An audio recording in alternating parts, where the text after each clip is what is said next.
শুভ সকাল বন্ধুরা, আরও একটা নতুন ব্লগে সকলকে স্বাগত।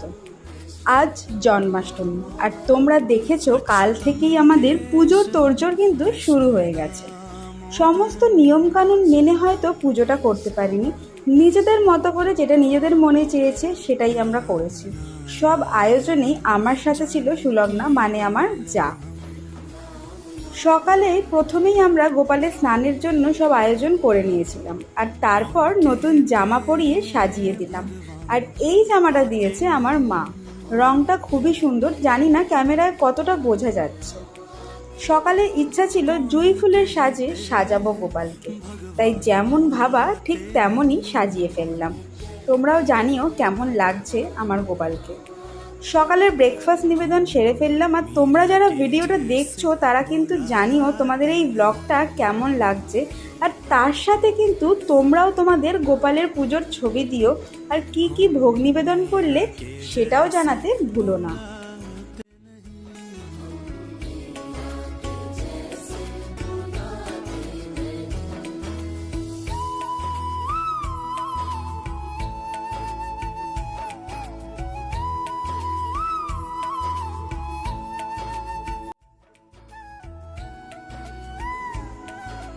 এরপর ছিল দুপুরের আয়োজন।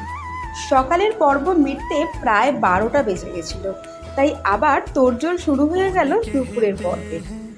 আগেই তোমাদের সাথে মেনুটা শেয়ার করে নিই। ছিল লুচি, 5 রকম ভাজা, আলুর দম, শাহি পনির, ধোকার ডালনা, সিমুইয়ের পায়েস। ভাজার মধ্যে ছিল আলু ভাজা, কুমড়ো, পটল, ঢ্যাঁড়স আর বেগুন ভাজা। ধোকাটা মামনি করে দিয়েছিল। রান্না চলতে থাকলো, আর তার মাঝেই চলে এলো গোপালের আর একটা গিফট, যেটা ছিল থালি। আর তাতে সমস্ত কিছু ছিল, মানে মুড়ির মোয়া থেকে আরম্ভ করে নারকেল নাড়ু, মালপোয়া, এমনকি লিচির ড্রিঙ্ক পর্যন্ত। আর এটা সুলগ্নারাই অর্ডার করেছিল। এর মাঝে তোমাদের বলে রাখি, মা আর বাবাই মিলে নারকেল নাড়ু, তালের বড়া, তিলের নাড়ু আর তালের ক্ষীর এই সমস্তটা কিন্তু নিজে হাতে বানিয়েছে 2-3 দিন আগে থেকে, আর সবটাই আমাকে গুছিয়ে দিয়ে দিয়েছিল। তাই এইগুলো নিয়ে আমায় আর কিছু ভাবতেই হয়নি। আসলে এই পুজো এবং এই সব কিছু মা জেঠিমাদের থেকেই শেখা। আমার বাড়িতেও ছোট থেকে দেখেছি সমস্ত পুজোর পাশাপাশি জন্মাষ্টমীও খুব বড় করে হতো। তোমাদের সাথেও কখনো সেটা শেয়ার করব। দুপুরে রান্না মোটামুটি ডান, এবার গোপালকে নিবেদন করার পালা। আর এইভাবেই আমাদের দুপুরের পর্ব মিটল।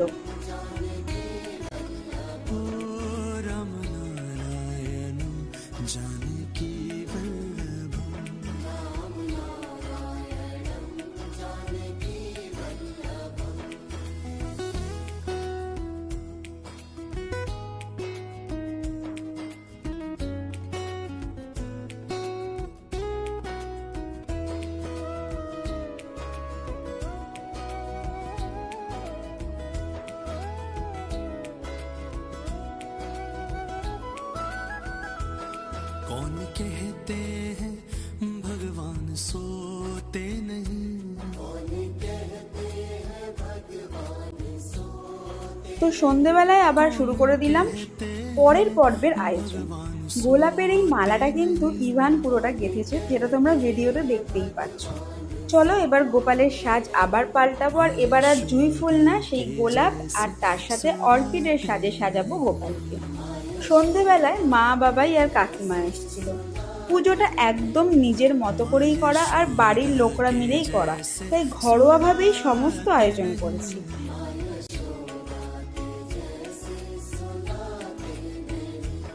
माँ यशोदा के जैसे सुलाते नहीं। माँ यशोदा के जैसे सुलाते नहीं। माँ यशोदा के जैसे सुलाते नहीं। माँ यशोदा के जैसे सुलाते नहीं। अच्युतम। সন্ধ্যা আরতির জন্য প্রদীপ সাজালাম, তারপর সবাই মিলে আমরা আরতি করলাম।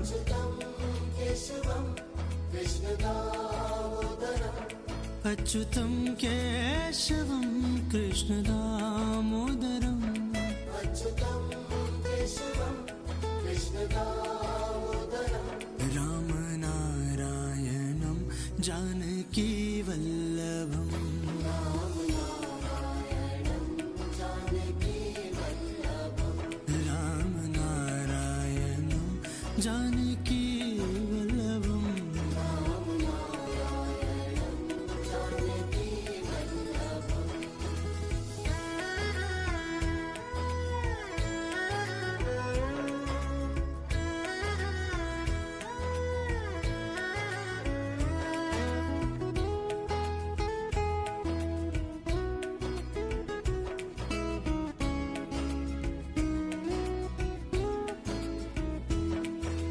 कहते हैं भगवान नाचते नहीं, कौन कहते हैं भगवान नाचते नहीं, कौन कहते हैं भगवान नाचते नहीं, कौन कहते हैं भगवान नाचते नहीं। বার্থডে বলে কথা, আর কেক আসবে না তা কখনো হয় নাকি? আর এই সুন্দর কেকটা কিন্তু নিয়েছিলাম মাই ওয়ে থেকে।